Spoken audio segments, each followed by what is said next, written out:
Dulu waktu masih kecil, kalau datang tamu tak boleh duduk di atas, tak boleh membelakang, tak boleh motong cakap, tidak boleh macam-macam.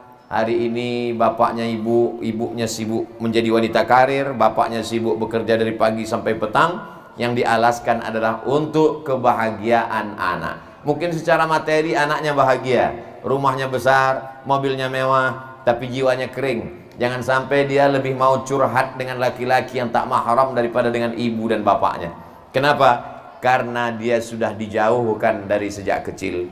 Dari mulai menyusu tidak dengan ibunya, menyusunya kepada kaleng. Akhirnya surga di bawah, tapak kaki kaleng. Dia lebih mau curhat dengan babysitter, karena itu dia merasa lebih dekat.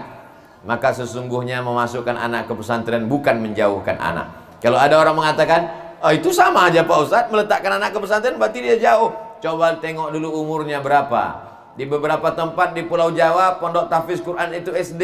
SD memang sudah proses yang bisa dia dijauhkan. Karena kalau SD berarti paling tidak 10 tahun, 12 tahun, 13 tahun. Lalu kemudian setelah taman SD dimasukkan dia SMP, SMA, Sanawiyah, Aliyah, terserah ijazahnya apa. Kalau ikut Kementerian Agama, Sanawiyah, Aliyah. Kalau ikut Dignas, SMP, SMA. Saya tidak pernah permasalahkan itu. Karena banyak juga pondok pesantren ijazahnya SMP, SMA, tapi lokal, mata pelajaran lokalnya banyak. Saya pun di tempat saya SMP, formalnya SMP, bukan Sanawiyah. Tapi pelajaran-pelajaran agama, tahfiz Quran, baca kitabnya tetap kita bekali. Ini formal ini hanya supaya dia diakui negara, dan nanti dia jangan sampai nanti anak saya kalau pesantren mau kuliah di mana, mau melanjutkan kemana, ada ijazahnya. Ulul ilmi cendekia punya ijazah, tapi di samping itu mereka baca kitab kuning. Kenapa mesti baca kitab? Belajar fikih, mazhab yang paling tua Hanafi, nomor 2 Maliki, nomor 3 Syafi'i, nomor 4 Hambali. Kitab-kitabnya masih berbahasa Arab. Kitab yang paling kecil dalam mazhab Syafi'i, Matan Takrib, bahasa Arab. Fathul Qarib, bahasa Arab. Fathul Mu'in, bahasa Arab. Sampai kepada puncaknya I'anatul Talibin, bahasa Arab. Al-Mahalli, bahasa Arab. Al-Majmu' Syarah Muhazab, bahasa Arab. Jadi kalau ada orang mengatakan, kenapa lah anak-anak kami ini mesti bahasa Arab? Kan yang bahasa penting bahasa Inggris. Alhamdulillah, ulul ilmi cendekia bahasa Arabnya oke, bahasa Inggrisnya pun mantap. Ustadz tahu dari mana? Pembawa acaranya kita dengar langsung. Untung Bang Hardi pakai bahasa Melayu. Kalau tidak, macam mana saya mau bercakap ini? Saudaraku yang dimuliakan Allah Subhanahu wa taala. Jadi kalau memang betul kita sayang kepada anak-anak kita adalah tempatkan dia ikuti aturan. Di ulul ilmi cendekia ini Ustadz menjenguk anak waktunya berapa bulan sekali boleh? 2 bulan sekali. Betuah kalian anak-anakku 2 bulan. Saya dulu orang tua tinggal di Riau, sekolah di pesantren Sumatera Utara, Deli Serdang. Berapa bulan sekali Ustaz dijenguk? Setahun sekali baru dia datang. Kalian 2 bulan sekali datang. Ada juga orang tua nih komplain, kenapa pesantren tidak membebaskan kami jenguk? Ibu mau jenguk berapa kali? Kalau bisa 3 kali sehari lah Pak Ustaz. Pagi, siang, malam. Ini menjenguk anak apa makan obat? Makanya kata orang Melayu, sayang anak tinggal-tinggalkan, sayang anak pukul-pukulkan. Nampaknya macam keras, nampaknya macam marah. Maksudnya tinggal-tinggalkan itu biar supaya terbiasa dia hidup mandiri. Maksudnya pukul-pukulkan itu bukan pukul aniaya. Pukulnya tak boleh patah, pukulnya tak boleh berbekas, pukulnya tak boleh pada alat vital, pukulnya tak boleh melampiaskan hawa nafsu kemarahan, pukulnya tak boleh marah ke orang lain dipukulkan ke dia. Pukulnya hanyalah memberikan efek jerah. Maka dalam Islam diajarkan muru auladakum bis shalah, suruh anak kamu salat wahum abna'u sab'a sinin, 7 tahun. Wadribuhum fil ashrah, pukul ketika 10 tahun. Wa farriquhum fil madaji', pisahkan tempat tidurnya, jangan sampai dia tidur di tempat yang sama. Karena nanti akan melibatkan perbuatan pelecehan seksual, sumbang mahram kata orang Malaysia, orang Melayu, dan perbuatan lain yang tak layak. Dan di pondok pesantren itu betul-betul dijaga. Karena ustadz-ustadz kita ini biar bapak ibu tahu, mereka lebih dulu bangun daripada santri itu bangun, dan mereka lebih dulu jaga, mereka lebih dulu jaga daripada santri itu terjaga, dan santri itu lebih dulu tidur daripada mereka. Mereka ini jam kerjanya bukan macam CPNS Bukan macam PNS masuk pagi pulang petang. Mereka bekerja 24 jam. Jadi kalau ada orang menganggap bayar uang sekolah adalah membayar guru, maka dia kehilangan berkah guru. Siapa yang sanggup membayar orang yang ditugaskan untuk menjaga anaknya, buah hati belayan jiwanya, belum lagi tidur sampai anak ini terbangun, lebih dulu bangun guru-guru nih. Jadi kalau dibangunkan mereka jam 4 untuk bangun tahajud, maka guru jam 3.30 sudah terbangun. Kalau anak-anak tidur jam 10 malam, maka guru-guru jam 11 malam baru tertidur karena mereka mengontrol. Jangan-jangan ada yang belum, jangan-jangan ada yang tak terkumpul di kamar, jangan-jangan ada yang sakit perut, jangan-jangan ada. Dari mulai kesehatan matanya, kepalanya, telinganya, kakinya, gatal-gatal tangannya, semuanya diurus oleh guru. Makanya banyak orang yang tidak punya kemampuan lalu mengelola pendidikan tidak terkelola dengan baik karena dianggapnya pendidikan ini. Jangan katakan pendidikan ini adalah perusahaan. Banyak orang menganggap itu kan yang penting bayar. Dianggapnya guru itu adalah pegawai laundry. Dibawakan pakaian kotor, diletakkan, diambil, bersih, sudah rapi. Kalau ada kekeliruan sedikit, marah-marah, ngamuk-ngamuk. Kalau begitu cara berpikir bapak ibu, ambil anak dari pesantren, masukkan ke laundry. Jadi dimasukkan mereka anak itu ke mesin cuci. Mendidik anak ini adalah seni. Mendidik anak ini adalah kecintaan. Memang ada manusia-manusia yang dipilih Allah Subhanahu wa ta'ala, otaknya tidak disibukkan dengan bisnis, otaknya tidak disibukkan dengan dunia. Kepuasannya adalah ketika melihat anak didiknya berhasil. Dia tidak puas melihat gedung yang megah, dia tidak puas melihat kendaraan yang mewah. Kepuasannya dibuat Allah dalam hatinya ketika melihat anak ini berbaju panjang, berakhlakul karimah, mencium tangan orang tua. Itulah puncak kepuasan dia. Dan manusia itu ada, dia tak gila popularitas, dia tidak mau terkenal, dia berada di balik layar. Tapi keberhasilan anak-anak kita adalah tangan dingin mereka. Ini orang-orang begini, ini kalau kita lecehkan, kita sepelekan, hilang keberkahan dan kita tak mendapatkan apa-apa. Makanya anak-anakku sekalian, kalau kalian berhasil jadi apapun kalian nanti, jadi jenderal, jadi polisi, jadi tentara, pulang kalian kemari, cium tangan guru. Apakah Ustaz melakukan itu? Ya. Saya kumpulkan kawan-kawan saya SD, saya buat reuni SD, saya jumpai guru-guru saya. Saya tak kaya, duit saya tak banyak, saya bungkuskan kain, saya selipkan beberapa lembar duit, saya salamkan, saya cium tangan mereka. Walaupun dulu waktu SD diantukkan mereka kepala saya ke papan tulis. Mungkin karena diantukkan dulu agak lurus sedikit. Jangan ada dendam. Kenapa? Karena mereka tak pernah berniat jahat kepada kita. Memang beberapa hari ini kita mendapatkan berita yang luar biasa, terjadi pembusukan terhadap lembaga pendidikan Islam. Membuat orang tua menjadi kehilangan trust, kepercayaan terhadap pesantren. Jangan gara-gara nila setitik rusak susu sebelanga. Jangan gara-gara ke hujan sehari hilang kemarau setahun. Apakah ada guru itu yang berniat buruk? Tak ada guru berniat buruk. Mereka adalah guru yang digugu dan ditiru.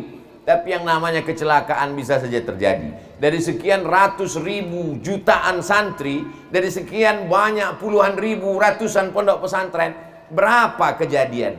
Tak bisa dihitung sweeping, tak bisa dipukul rata. Ini adalah sifatnya kasuistik. Bapak Ibu yang dimuliakan Allah Subhanahu wa taala, kita dididik untuk cerdas bermedsos, cerdas membaca berita-berita hari ini. Sebab kalau tidak, kita tarik anak kita dan kita belum tentu mendidik mereka dengan baik. Sampai pada akhirnya mereka tamat. Setelah mereka tamat, mereka kuliah. Nanti ibu akan kirim mereka ke Jakarta, ke Surabaya, ke Kuala Lumpur, ke London, ke Amerika. Disitulah baru sadar. Untunglah dulu sudah 6 tahun kami kirim, sehingga kami tak lagi putus tangkai jantung berpisah dengan anak Pak Ustadz. Untunglah dulu sudah kami titipkan dia di Ulul Ilmi Cendekia selama 6 tahun, sehingga kami sudah terbiasa berpisah dengan anak Pak Ustadz. Allah bisa karena biasa. Jadi kalau 2 bulan sekali ibu datang, itu sesungguhnya proses pembiasaan diri. Tapi ibu tak bisa sendiri, bapak mesti sabarkan ibu.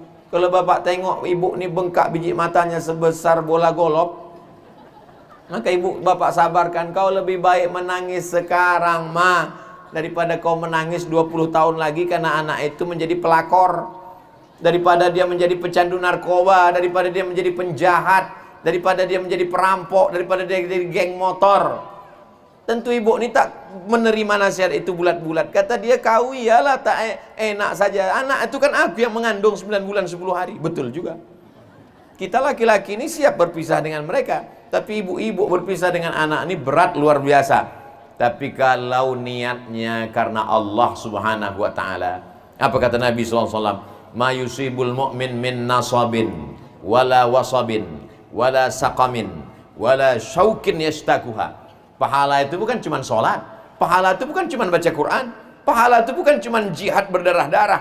Hati yang susah gundah gulana karena berpisah dengan anak pun itu juga bernilai pahala. Tapi yang paling besar pahalanya mengisi kotak kosong nih. Jangan pula terlalu fokus ceramah sampai lupa mengisi. Ada aja sebagian orang begitu nampak kotak langsung pura-pura khusyuk nengok. Sambil mengintip, udah lewat atau belum kotaknya? Itu bukan untuk Ustaz Abdul Somad. Ustaz Abdul Somad bukan termasuk orang yang ceramah di Batam, duitnya dibawa ke Pekanbaru, bukan. Ceramah di Kepulauan Riau untuk buat pesantren di Riau, bukan. Duit orang Batam akan dipakai di Batam. Beras orang Kepri akan dibagikan ke Kepri. Duit di pesantren terkumpul akan digunakan untuk pesantren. Saya tidak menyalahkan orang yang pengumpulan dana, tapi saya mau menjelaskan ini supaya apa? Supaya jangan ada dusta di antara kita.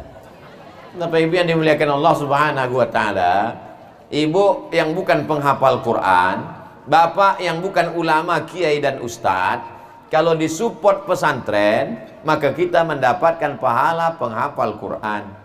Kita akan mendapatkan pahala para ulama. Kenapa? Itulah amal jariah yang tetap mengalir sesuai dengan kemampuan kita masing-masing. Di beberapa tempat itu memang untuk kotak sedekah itu dibuat kresek yang transparan supaya nampak warna-warninya. Tapi di UEC ini memang betul-betul menjaga hati orang, akhirnya dibuat kotak sehingga saya tak bisa menengok apakah di situ ada Bung Karno dan Bung Hatta atau Patimura bawa golok. Apa maksud Ustaz Somad? Bung Karno Bung Hatta 100.000, Patimura bawa golok 1.000. Ustaz Somad, orang yang bersedekah 2.000 macam mana Pak Ustaz? Pahalanya ada. Faman ya'mal mithqala dzarratin khairan ya roh, sebesar biji sawi aja ada pahalanya, apalagi 2.000. Masuk surga Pak Ustaz? Masuk, cuman dekat WC. Mana pula ada lagi toilet 2.000. Buang air besar 3.000, buang air kecil 2.000. Keluar bayar 3.000, marah penjaganya. Kau buang air kecil juga kan tadi, kata dia. Ya, 2 tambah 3, 5 kata dia. Bisa pula mau masuk surga 2.000. Apa tak disentapkan malaikat maut cepat-cepat? Bapak Ibu yang dimuliakan Allah Subhanahu wa taala, di antara penyebab doa terkabul salah satunya adalah sedekah. Mana dalilnya Pak Ustaz? Ada dalam Sahih Bukhari.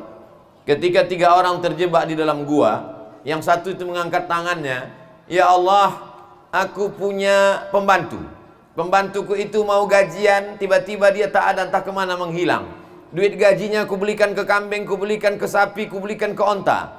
Lalu kambing, sapi dan ontanya beranak pinak banyak sekali. Setelah sekian tahun dia pun datang lagi. Lalu kupanggil dia, kau dulu pembantuku yang lari sebelum gajian kan?" Iya. Jadi pembantu zaman dulu itu memang sebelum gajian dia lari. Pembantu zaman sekarang enggak, gaji itu diambil dilarikannya. Kau dulu pembantuku yang waktu mau gajian belum ngambil gaji kan? Iya.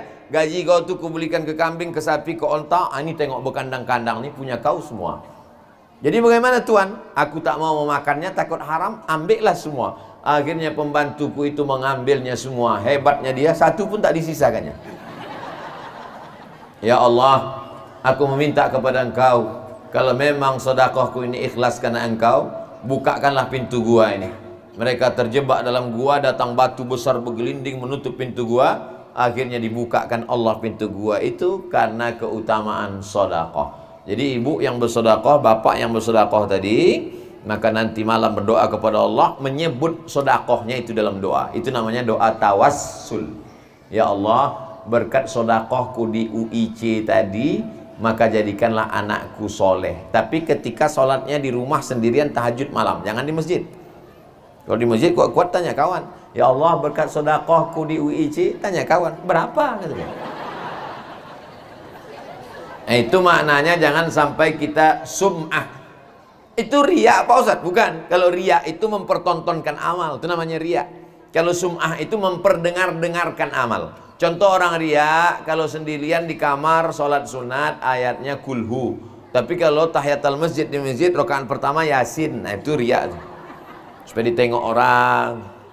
Tapi kalau sum'ah ini memperdengar-dengarkan. Sedekah saya, adapun orang bertawassul diperdengarkannya hanya kepada Allah Subhanahu wa taala. Ya Allah, berkat sedekahku, barokah sedekahku, jadikanlah anakku anak yang soleh, maka dikabulkan Allah sesuai dengan ada yang dalam hadis Sahih Bukhari dan disuruh dalam Al-Quran.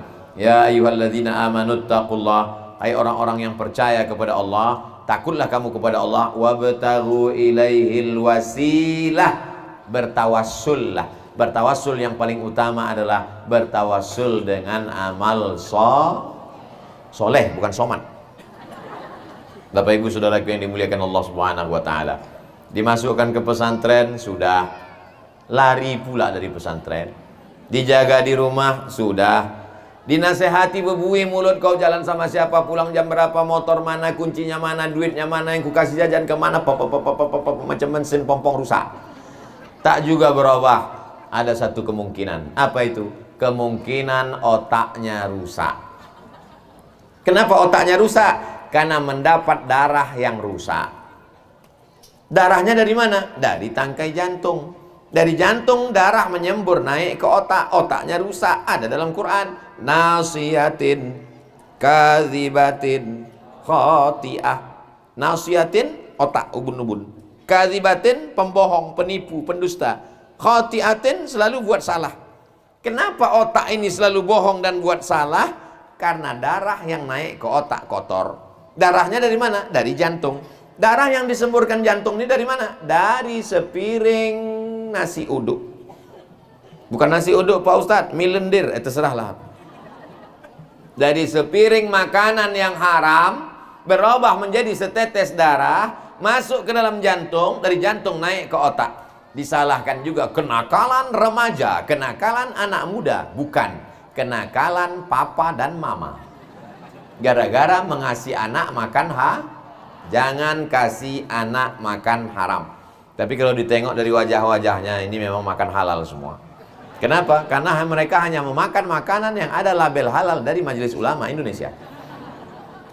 Airnya halal, nasinya halal, ikannya halal, gonggongnya halal. Satu-satunya gonggong yang halal di Batam. Bukan masalah bendanya, tapi diambil dari caranya. Sogok, risuah, upeti, gratifikasi. Jangan sampai. Kenapa orang korupsi? Kenapa orang menghalalkan segala cara? Yang berdagang, berniaga di pasaran. Curangnya mana? Main timbangan. Berjual ikan, berjual ayam, berjual beras, berjual cabai. Wailul lil mutaffifin, celaka orang yang main timbangan. Walaupun niat dia baik, ini ku bohong-bohongi sedikit agak 1-2 mata demi untuk anakku. Niatmu ingin baik, tapi sesungguhnya perbuatanmu tak baik, berefek kepada anak. Tapi tiap hari saya berdoa, Pak Ustaz, Rabbi habli minas sholihin, Rabbi habli minas sholihin, Rabbi habli minas sholihin, jaga anakku dari narkoba, jaga anakku dari prostitusi, jaga anakku dari LGBT. Apa kata Nabi? Rajulun ash'as, ada orang yang rambutnya kusut dan berdebu. Aghbar, rambutnya berdebu karena dia sedang ihram, takut mandi. Karena kalau dia mandi gugur rambutnya, dia bayar dam, potong kambing, bayar denda. Akhirnya dia rambutnya kusut berdebu, mengangkat tangannya ke langit di tanah suci dalam keadaan suci, pakai pakaian yang suci ihram. Apa kata dia? Ya Allah, ya Allah, ya Allah. Doanya tak dikabulkan Allah. Mengapa doa ayah, doa ibu tak kabul? Mat'amuhu haram, gara-gara makanannya haram. Atib mat'amak takun mustajabat dakwah. Jaga makananmu, maka insya Allah doamu akan dikabulkan Allah Subhanahu wa ta'ala. Berdoa kepada Allah, doa silahul mu'min. Tidak ada doa yang lebih makbul setelah Nabi Muhammad SAW kecuali doa ibu. Doa ibu kepada anak sama seperti doa Nabi kepada umat. Maka apapun jangan lupa doa kepada anak. Doa secara umum saja, Rabbi habli minas solihin, Rabbi habli minas solihin. Bayangkan wajahnya, bayangkan rupanya, bayangkan tubuhnya, bayangkan dirinya, mintakan kepada Allah, Rabbi habli minas solihin. Kalau pakai bahasa Melayu tak salah, ya Allah, anakku ini selamatkan dia dari perbuatan yang haram, lembutkan hatinya, tenangkan jiwanya, betahkan dia di pesantren. Kadang anak ini betah, emaknya pula tak betah, suruh balik ke rumah. Kadang emaknya tahan, anaknya tahan, bapaknya pula tak tahan. Inilah yang akan mengganggu kita ke depan. Tapi insya Allah melihat keadaan situasi sekarang, pendidikan pesantren sedang diminat-minati sekarang. Di berbagai kota saya ketemu, saya tanya angka-angka pendaftaran dibanding tahun-tahun yang lalu. Memang angka SMP kalah, SMA kalah, sekolah boarding memang nomor 1 sekarang. Kenapa? Orang tua khawatirnya tingkat tinggi gara-gara kehidupan medsos yang luar biasa. Khawatir anak kena narkoba, khawatir anak kena ganja, khawatir anak kena macam-macam pergaulan, pacaran. Anak saya ini sekarang saya sudah tenang Pak Ustadz, karena sudah tinggal di pesantren, kata si ibu. Tinggal lagi yang saya pikirkan ayahnya nih pula lagi Pak Ustadz. Ini lama-lama saya pesantrenkan juga ayahnya. Bapak Ibu yang dimuliakan Allah Subhanahu wa taala, bapaknya baik, ibunya baik, anaknya baik, keluarga baik, maka Batam pun menjadi baik insya Allah. Itu teori sosiologi itu begitu. Jadi kalau ada satu masyarakat ini kacau, kenapa masyarakat ini kacau? Karena keluarga kecilnya kacau. Keluarga kecil itu terdiri dari siapa? Bapak, ibu, anak. Kalau sudah bapaknya baik, ibunya baik, anaknya baik, rumah baik, lingkungan baik, keluarga kecil baik, masyarakat kecil baik, masyarakat besar menjadi baik. Insya Allah. Pendidikan adalah kewajiban negara. Sebenarnya mendirikan pendidikan ini kewajiban negara. Negara wajib menyelenggarakan pendidikan. Sekolah itu mestinya semuanya negeri. Tapi karena keterbatasan negara, maka ada orang-orang yang meluangkan waktunya untuk membuat sekolah. Maka berdirilah pondok-pondok pesantren. Pesantren jauh lebih tua daripada Negara Kesatuan Republik Indonesia. Pesantren Tebu Ireng, pesantren Darussalam Gontor, pesantren Lirboyo, pesantren Krapya, pesantren Mustafawiyah Purba, Sumatera Utara.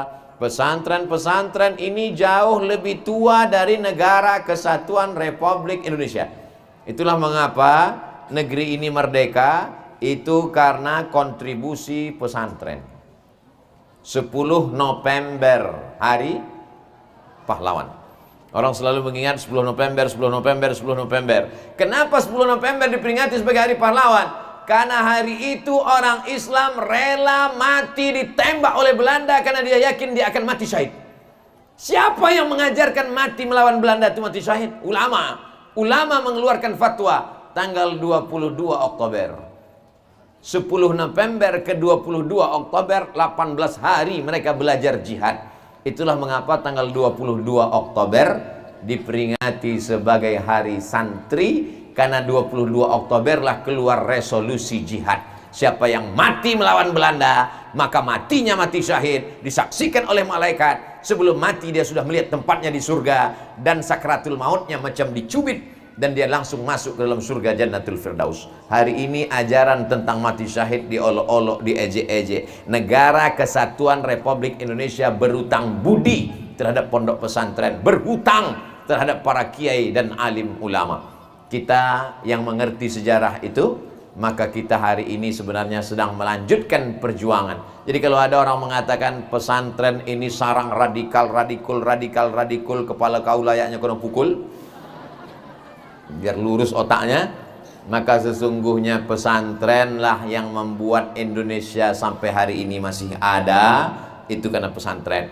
Karena di pesantren diajarkan hubbul watan minal iman. Cinta tanah air bagian dari iman. Di pesantren diajarkan mencintai negeri, karena negeri ini didirikan oleh para ulama. Negeri ini diperjuangkan oleh para ulama. Negeri ini adalah tetes darah ulama. Jalan-jalan yang kita lewati, kita injak itu adalah kain-kain kafannya para ulama. Itu maka mereka menghormati para ulama, menghormati guru-guru mereka. Ini kalau tidak diajarkan demikian, nanti orang memilah-milih. Sudah terjadi polarisasi terhadap bangsa ini. Kalau dia nasionalisme, maka berarti dia cinta negara, dia tidak perlu taat beragama. Kalau dia taat agama, kalau teriakannya Allahu Akbar, berarti dia cinta agama, berarti dia memusuhi negara. Padahal negeri ini merdeka karena orang yang cinta agama sekaligus negara.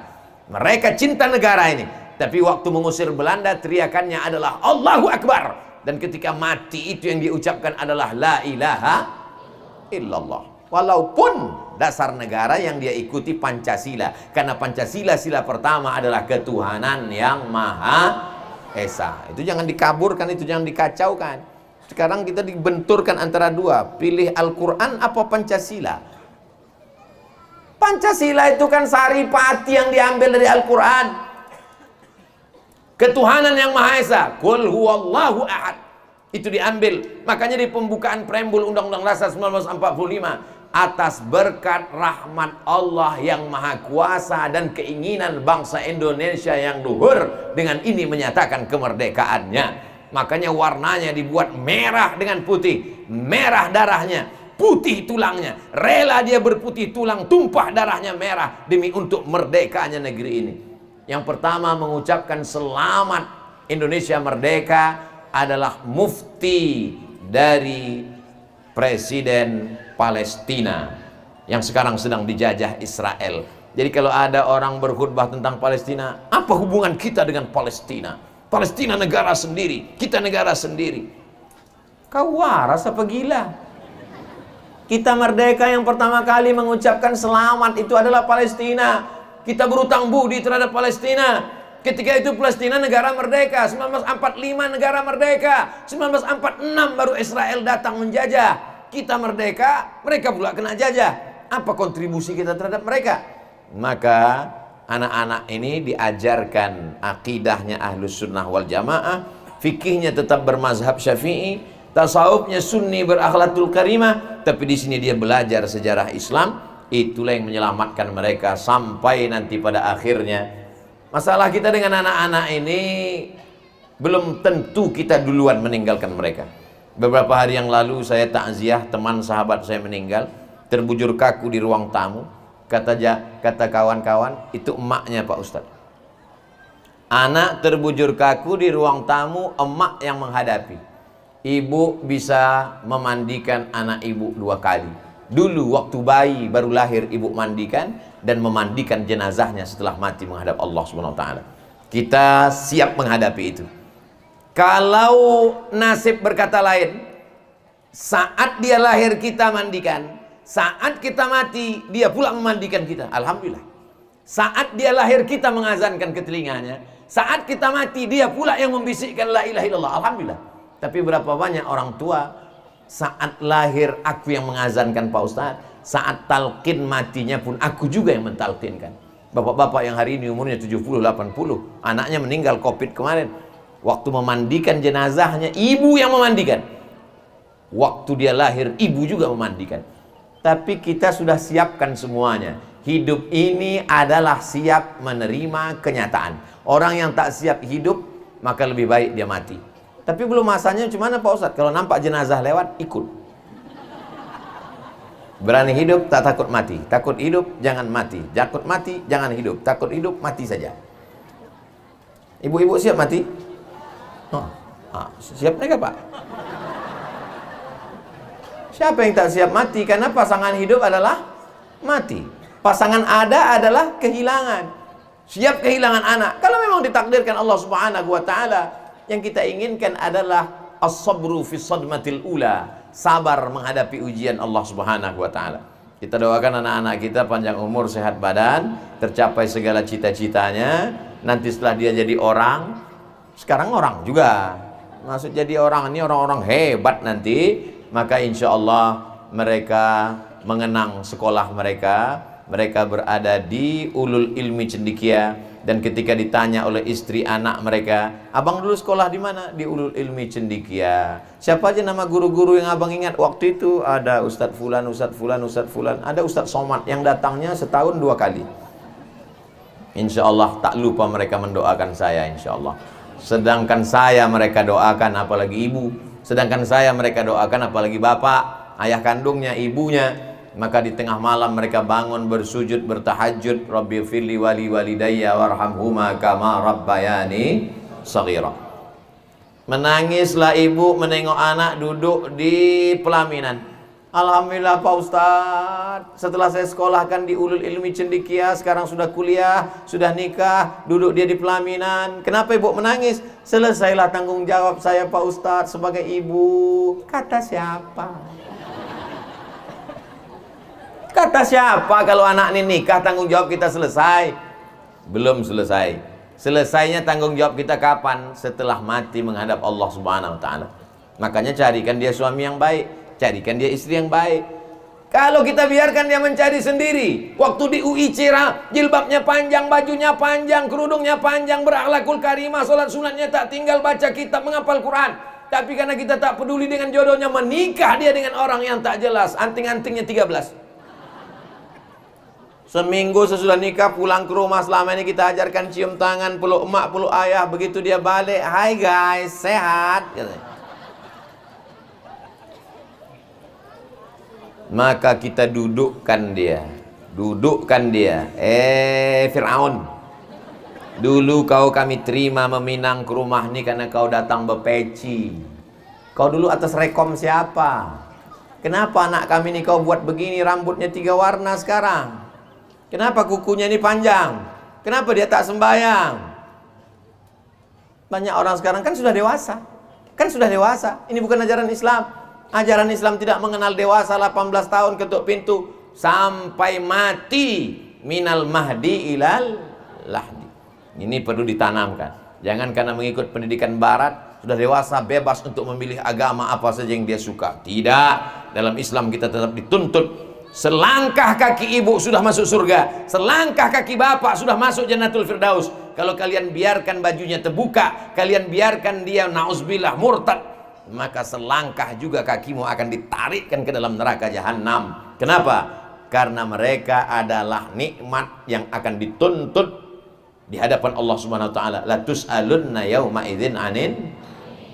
Rumah nikmat, mobil nikmat, harta nikmat, emas nikmat, tanah nikmat. Tapi nikmat terbesar adalah nikmat anak yang bergerak. Berapa banyak orang berdoa minta nikmat, tak dikasih Allah nikmat. Sudah dikasihnya, maka amanah ini jangan disia-siakan. Karena mereka nanti bisa menjadi rahmat, tapi mereka juga bisa menjadi laknat. Anak-anak ini bisa menjadi amal jariah, tapi anak-anak ini juga bisa menjadi dosa jariah. Waspadalah. Bapak Ibu yang dimuliakan Allah Subhanahu wa taala, 1 jam lebih kurang, pas 1 jam. Tadi saya mulai jam 4, sekarang sudah jam 5. Saya masih pakai kode yang lama, 600 ml. Walaupun pentasnya jatuh, tetap 1 jam. Terima kasih segala perhatian. Mohon maaf segala kesilapan dan kekhilafan. Aqulu qouli hadza astaghfirullah li wa lakum. Saya ucapkan tahniah untuk ibu, saya ucapkan tahniah untuk bapak, tahniah untuk anak-anakku semua. Kalian adalah orang-orang yang bertuah. Bertuah karena punya ayah dan emak seperti mereka. Kalian bertuah karena punya anak-anak seperti mereka. Aqulu qouli hadza astaghfirullah li wa lakum.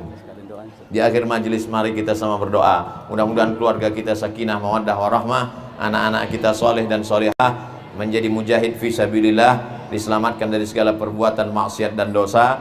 Ala hazihin niyah wa kulli niyatin salihah. Al-Fatihah.